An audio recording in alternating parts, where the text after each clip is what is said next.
Hi guys. आज का जो नेक्स्ट टॉपिक है वो है concept of relative permeability. Relative permeability का कॉन्सेप्ट क्या होता है? तो अभी इससे पहले वाले लेक्चर में हमने क्या निकाला था? फोर्स ऑफ अट्रैक्शन और repulsion between two poles. Force of attraction और रिपल्शन बिटवीन टू पोल्स क्या था? हमने अभी निकाला था पिछले लेक्चर में। ये था m1 m2 upon 4 pi mu naught mu r d square. यहाँ पे m1 और m2 क्या है? Pole strength of pole strength of pole both poles, right? Pole strength of both poles. चलिए इसे अगर हम ले लेते हैं इक्वेशन फर्स्ट, तो मान लीजिए कि अगर दोनों पोल एयर मीडियम में रखे गए, इफ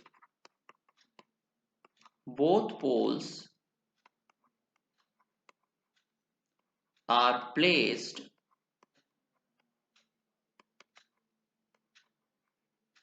एयर मीडियम, राइट? बाकी सब कुछ सेम है।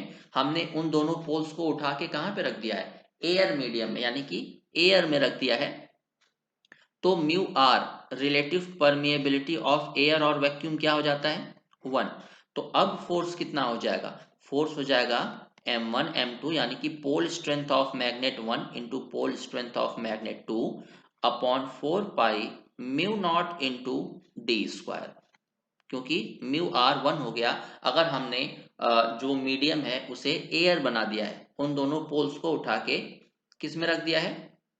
एयर में, करेक्ट? पहले हमने एक ऐसे मीडियम में रखा था जिसकी रिलेटिव परमिएबिलिटी थी म्यू आर, बट जब हमने उस दोनों पोल्स को उठा के एयर में रख दिया तो एयर की रिलेटिव परमिएबिलिटी होती है 1, तो म्यू आर की वैल्यू हो गई 1। तो अब on dividing equation first and second, इसे हम ले लेते हैं F1, इसे हम ले लेते हैं F2। सो F2 अपॉन F1 क्या हो जाएगा? F2 अपॉन F1 क्या हो जाएगा बताइए? ये हो जाएगा M1 M2 upon 4 pi mu naught d square multiplied by 4 pi mu naught mu r d square upon m1 m2। हमने उन्हीं दोनों पोल को उठा के एयर में रखा था, तो पोल स्ट्रेंथ तो अभी भी बराबर होगी। सो m1 m2 से m1 m2 कैंसिल आउट हो गया, 4 पाई से 4 pi cancel out, mu naught से म्यू नॉट, डी स्क्वायर से d square. So f2 upon f1 is equal to mu r. तो रिलेटिव परमिएबिलिटी क्या हो गया? Relative permeability is nothing but the force of attraction और repulsion in air as a medium upon force of attraction of or repulsion in any other medium, right? तो इसका जो proper term है वो मैं आपको लिखवा देता हूं। तो यहां से हमारा कंक्लूजन क्या मिल रहा है?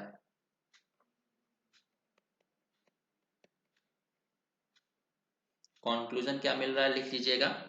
सो रिलेटिव परमिएबिलिटी म्यू आर, ये जो इक्वेशन है ये बहुत इंपॉर्टेंट है, इसे याद रखिएगा।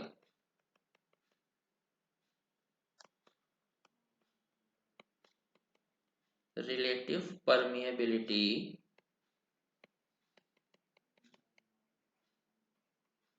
mu r is defined as the ratio of defined as the ratio of the force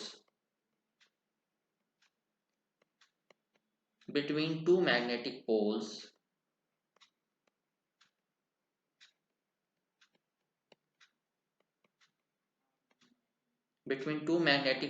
at a certain distance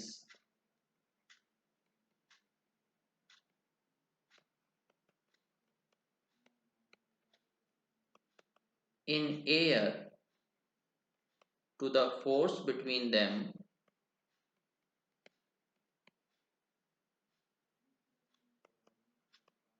in any medium, air के अलावा और कोई मीडियम, करेक्ट? तो ये जो F2 है ये है force in air as a medium, और F1 है एनी मीडियम,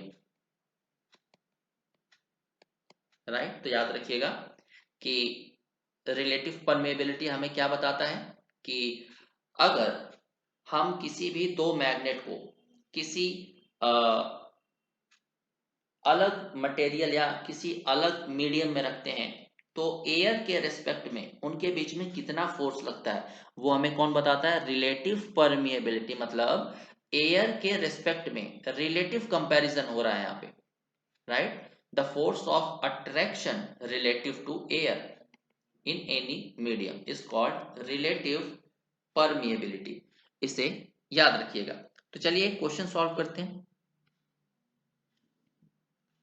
एक क्वेश्चन सॉल्व करते हैं। इस क्वेश्चन में क्या बोला जा रहा है कि हमारे पास दो नॉर्थ पोल्स हैं, ये है नॉर्थ पोल और ये है नॉर्थ पोल। इनका जो फील्ड स्ट्रेंथ है यानी कि m1 हमें दिया गया है 0.05 वेबर, और ये जो पोल स्ट्रेंथ है वो हमें दिया गया है 0.01 वेबर। दोनों के बीच की जो डिस्टेंस है वो दी गई है 5 सेंटीमीटर। तो हमें फोर्स दोनों के बीच का निकालना है। तो हमने क्या डिराइव किया है, force is equal to m1 m2 upon 4 pi mu naught mu r d square. तो m1 हमें दिया गया है 0.005, m2 हमें दिया गया है 0.01 divided by 4 pi into mu naught क्या होता है 4 पाई इंटू 10⁻⁻⁷। अब रिलेटिव परमिएबिलिटी क्या हो जाएगा 1, क्योंकि ये एयर में रखा गया है।